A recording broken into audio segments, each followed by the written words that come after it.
को तीर लग जाने के बाद किमशिन को भी मारने का आदेश दे दिया जाता है। और होता भी कुछ ऐसा ही है। जब वो किमशिन को मारने वाला होता है तब किमशिन उन्हें अपनी आवाज से पीछे कर कर खुद को इन्हें मारने का आदेश दे देते हैं और इन्हें ना चाहते हुए भी किमशिन को मारना पड़ जाता है। तो इस तरह जिसकी तलवार होती है वो उसी को जाकर लग जाती है।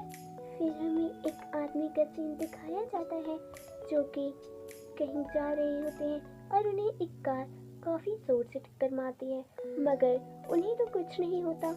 लेकिन जिस कार ने उन्हें टक्कर मारी थी वो कार पूरी तरह से डैमेज हो जाती है और गाड़ी के खराब हो जाने के कारण उसकी डिक्की अपने आप खुल जाती है और उस डिक्की में एक लड़की होती है जो कि हिल डुल रही बिल्कुल नहीं होती। और वहाँ पे जितने लोग खड़े थे वो ऐसा देखकर काफी हैरान होते हैं। ये जब उस ओर देखती है तो वहाँ और कोई नहीं बल्कि ये खुद होती है। इनका नाम होंग म्योंग है। ये अपने आप को गाड़ी में देखकर काफी ज्यादा शॉक और परेशान हो जाती है। फिर ये इन्हें इनकी मौत की वजह बताते हैं, इनकी एज बताते हैं और ये किस तरह से मरी वो भी बताते हैं। तो इनके बारे में भी अब जान लेते हैं। इनका नाम है ग्रीन रिपर, जो कि दूसरों की सोल्स को इकट्ठा करते हैं। फिर ये इन्हें एक कप में कुछ पीने को भी देते हैं, लेकिन होंग म्योंग कहती है कि अगर मैं इसे ना पीऊं तो क्या होगा। तो ग्रीन रिपर कहते हैं मैं नहीं चाहता कि तुम्हारी आगे की जिंदगी भी यूं ही बीते। ये इतना सुनकर चुपचाप बिना कुछ कहे पी लेती है। उसके बाद शायद ये इनकी सोल को मुक्त कर देते हैं और उसके बाद इनकी पर्ची को एक काफ़ी बड़ी जगह पर रखते हैं और रखकर जाते समय ये गोबलिन को देखते हैं, जिन्हें देखकर थोड़ी देर के लिए तो ये शॉक हो जाते हैं और गोबलिन भी इन्हें देखते हैं। तो गोबलिन इन्हें कहते हैं तुम्हारी टोपी सही से नहीं है, सही करो इसे। और ये कर भी लेते हैं। ये हमारे किमशिन ही है जो इस जन्म में गोबलिन बन चुके हैं। फिर ये एक घर में जाते हैं और जब ये इस घर में जाते हैं तो वहाँ पर एक बूढ़ा आदमी इन्हें मालिक कहते हुए आता है और वो इनसे पूछता है कि मैं आपसे 20 साल बाद मिल रहा हूँ, तो क्या आप ठीक हैं? तो गोबलिन कहते हैं हाँ मैं ठीक हूँ, आप बताइए आप कैसे हैं? तो ये कहते हैं मैं तो बूढ़ा हो गया हूँ मगर आप अभी भी वैसे ही सुंदर दिख रहे हैं।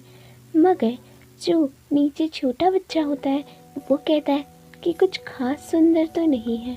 फिर इनके दादा इसे चुप कराते हुए कहते हैं बदमाश चुप हो जाओ। फिर ये गोबलिन को बताते हैं कि यही है मेरा पोता जिसका जिक्र मैंने आपको खेत में किया था, और उस छोटे बच्चे को कुछ बोलने के लिए कहते हैं और ये कहता है ये है कौन? तो गोबलिन कहते हैं तो तुम हो दोख्वा। फिर ये बताते हैं कि मैं तुम्हारा मामा हूँ, फिर तुम्हारा भाई बनूंगा, फिर तुम्हारा बेटा और फिर तुम्हारा पोता। लेकिन ये कहता है दाल में कुछ काला है। फिर ये कहते हैं लेकिन तुम? तो ये कहता है तुम क्या? तो ये कहते हैं कि तुम्हारी शक्ल बिल्कुल तुम्हारी पूर्वज से मिलती है जो बिल्कुल तुम्हारी तरह ही दिखता था। तो ये कहता है कि अच्छा तो क्या वो मुझसे ज़्यादा सुंदर था?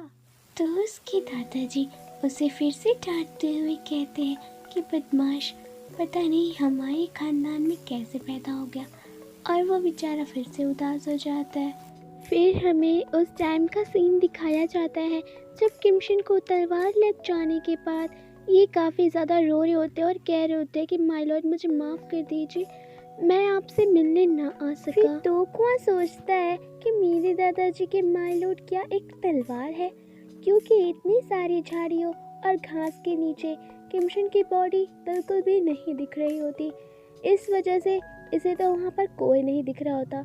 लेकिन फिर तलवार काफ़ी तेज़ी से हिलने लग जाती है और फिर आकाश से ये आवाज़ भी आती है कि इन्हें इनकी सज़ा मिली है, क्योंकि इस तलवार ने कई लोगों की जानें ली हैं, और ये भी कि इस तलवार को सिर्फ गोबलिन की अगले जन्म में होने वाली लाइफ पार्टनर ही निकाल सकती है और कोई नहीं, और तभी जाकर इन्हें इस तलवार और इस दुनिया से मुक्ति मिलेगी। उसके बाद किमशिन की सोल खुद बाहर आती है और इनसे कहती है कि अभी मुझे जाना होगा, और ऐसा कहकर ये सीधा इन दोनों के पास जाते हैं और सबसे पहले तो राजा को विंडो से बाहर फेंक देते हैं और उसके बाद इसकी तो बहुत ही ज़्यादा पिटाई करते हैं।